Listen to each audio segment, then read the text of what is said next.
Before I start, I want to give special thanks to Rain Games for sending us a copy of this game to review. A month ago, Rain Games released their first title, Teslagrad, for the Switch, and I even reviewed it if you're interested. Teslagrad originally came out around 4 years ago, which means Rain Games has had plenty of time to make a sequel, and that's exactly what they did here with World to the West.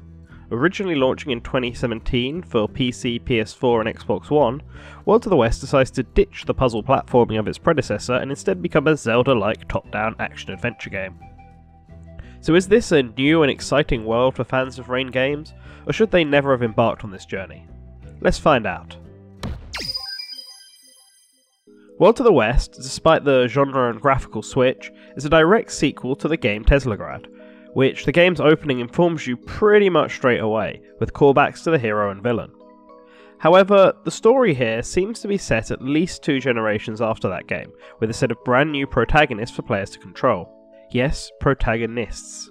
Emphasis on the plural, as World to the West has 4 heroes which players will swap between throughout the adventure, and each one of these 4 have their own motivations and personality quirks that help to make the story enjoyable. The first of these is Lumina, a Teslamancer just like the hero of the first game. While searching for her father, a freakish teleporter accident sends her away from home, and now she is looking for a way back. Next is Naus, a young orphan boy who is tricked into thinking him and his friends are on the moon. When he discovers the truth, he sets off to find a way of rescuing all of his friends. Then we have the mercenary Miss Terry, a woman who can control the minds of other creatures, and simply wants to fulfill her contract and make some money. Finally, we have Lord Clonington, an aristocrat who wants to prove he is the best man in existence, by coming in first in all manner of posh and manly sports, especially in fisticuffs. It's obvious that while Teslagrad's story was much more optional and exists purely to immerse the player, in World to the West it is a much bigger focus. There are plenty of talking moments and world-building elements that make the story here much more important, so Rain Games needs to make sure the story is actually interesting. Thankfully, it is for the most part. There is plenty of mystery and the villain is not entirely obvious, at least not until Chapter 4. All of the characters are enjoyable and the dialogue is fairly entertaining, especially how each of the 4 characters interacts with each other. You can feel the camaraderie grow between them throughout the adventure, which makes them feel more believable. Unfortunately, the story ends up having a fair amount of issues, and this mainly comes down to 2 factors: pacing and unresolved plot lines. The game runs on a chapter-based format, and the pacing of these chapters feels very random. For example, Chapter 1, 2, and 4 all feel like introduction chapters and are all fairly short, but for whatever reason Chapter 3 is far longer and feels misplaced. Some story points get a lot of focus and then other parts are just passed over and resolved too quickly, if they get resolved at all. This is where the second issue comes in, as a large number of plot points aren't resolved. I won't go into specifics as I don't want to spoil the story, but a few of them in this game feel more like they were added as sequel baits for potential games in the future. I have no problem with setting up for sequels, but not when it comes to the detriment of the game they are already in. Ultimately, the story here is more fleshed out, which it should be with its larger focus, but it has a few drawbacks that stop it from being perfect. As mentioned in the intro, World to the West is a top-down, Zelda-like action-adventure game.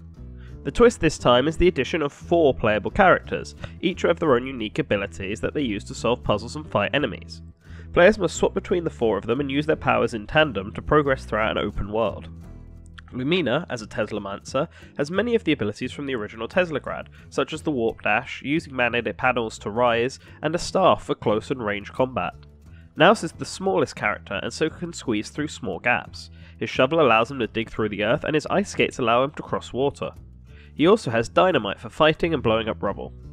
Miss Terry herself doesn't have many abilities, simply a scarf she can use to pull herself across particular gaps, and the ability to sprint. However, by possessing the various creatures in the world, she can utilise their powers for combat and traversing. Finally, Lord Clonington is the muscle of the group. He has the most physical combat options, including a dash that bulldozes enemies in his path. He's also the tallest and can pull himself up large walls. Each character feels like they are built for specific purposes with the correct pros and cons. However, despite their intention, I didn't find it to be very balanced. Lord Clonington is the best example because despite being the combat-focused character, I found him to only be useful in one-on-one fights due to his lack of range.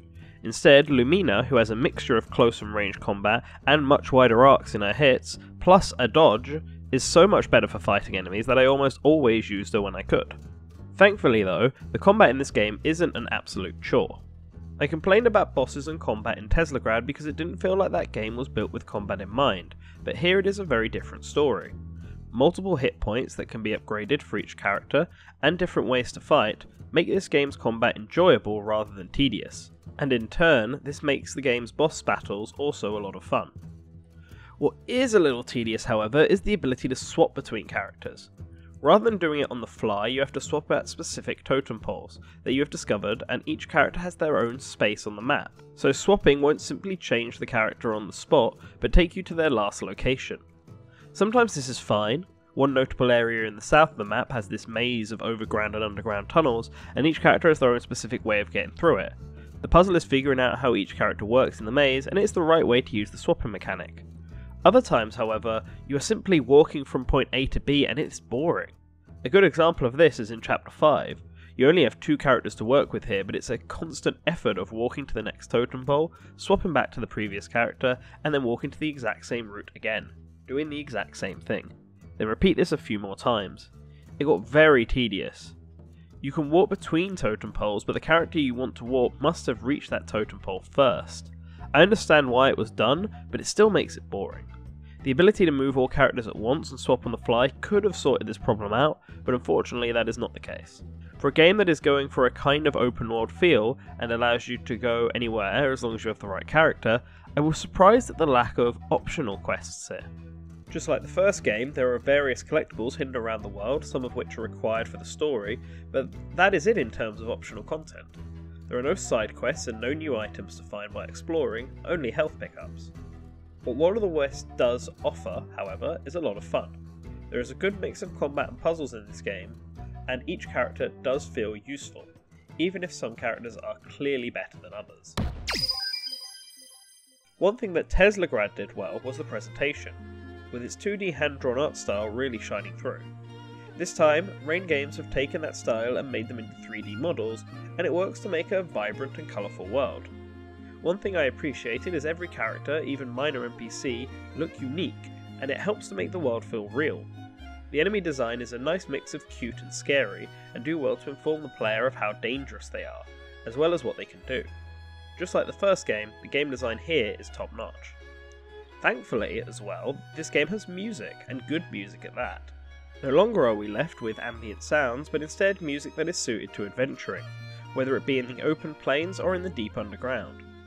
World to the West is definitely overall a more vibrant game than its predecessor. Unfortunately, glitches are still present here, but they are more humorous than game destroying. All the ones I ran into had to do with model issues and clipping through walls, but they almost always let me escape from them unharmed. Heck, some saved me from enemy hordes. Overall, the presentation in World to the West is up to the standards I expected from Rain Games. It's stylized and pretty, but this time with the addition of music to accompany it. World to the West, while being a different genre altogether, is leagues better than its predecessor, and is a good sign of things to come. Many issues I had with the first game, specifically the combat, have been fixed here, and Rain Games have shown they continue to have a good grasp on both game design and world building. Add in an enjoyable story and some good music, and we have the makings of a great video game.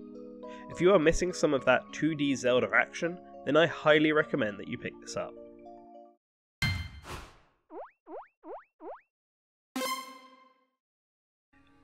Before I go, I want to thank Rain Games one more time for sending us a copy of this game to review.